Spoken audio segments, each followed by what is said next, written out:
댓글을 보면 사주에 대한 불신이 엄청 많다는 것을 알 수 있습니다. 왜 그런가? 분석 좀 해봅시다. 전래되어 온 사주에 대해 살펴봅시다.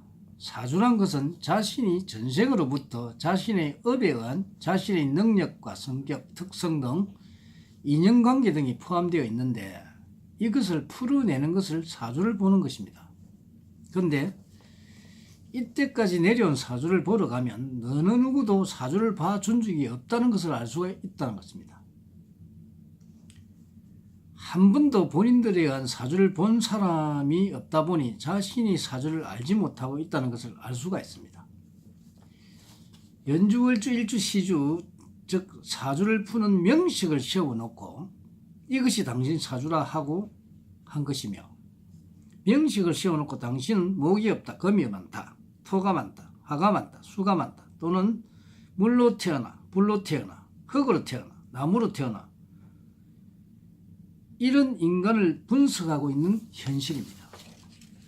또한 오행이 금이 부족하다, 목이 부족하다, 물이 부족하다, 불이 부족하다는 등 사주와 관련 없는 소리들을 합니다. 또한 거기에다가 기문살이 어떻고, 천을계이 어쩌고, 충이 어쩌고, 파살이 어떻고, 사명살이부터 감옥에 간다는 등 겁을 줍니다.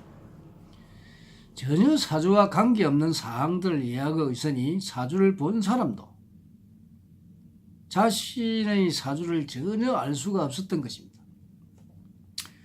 어느 누구도 자신의 사주를 모를 수밖에 없었다는 것입니다. 21세기에도 사주 보러 가면 자신의 사주를 모를 수밖에 없다는 것입니다. 즉 사주를 푸는 명식을 세워놓고 정작 사주는 풀어주지 못하고 사주를 본답시고 사주를 보니 자신의 사주가 뭔지 알 수가 없는 것입니다.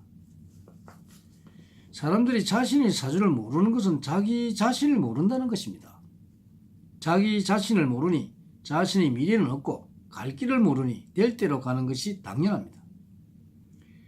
사주는 자신을 찾는 것, 자신을 아는 것인데 자신을 찾지 못하는 사주를 보고 왔던 것입니다. 인간은 어느 누구 자신의 사주를 벗어나게 된다면 살 수가 없습니다. 사주를 가지고 자신의 운명길을 개척해야 합니다. 운명의 길은 사주의 한 부분이며 여러 가지 능력을 가지고 운명길을 올바르게 사주대로 살아가는 사람은 잘 살게 되어 삶이 순조롭습니다.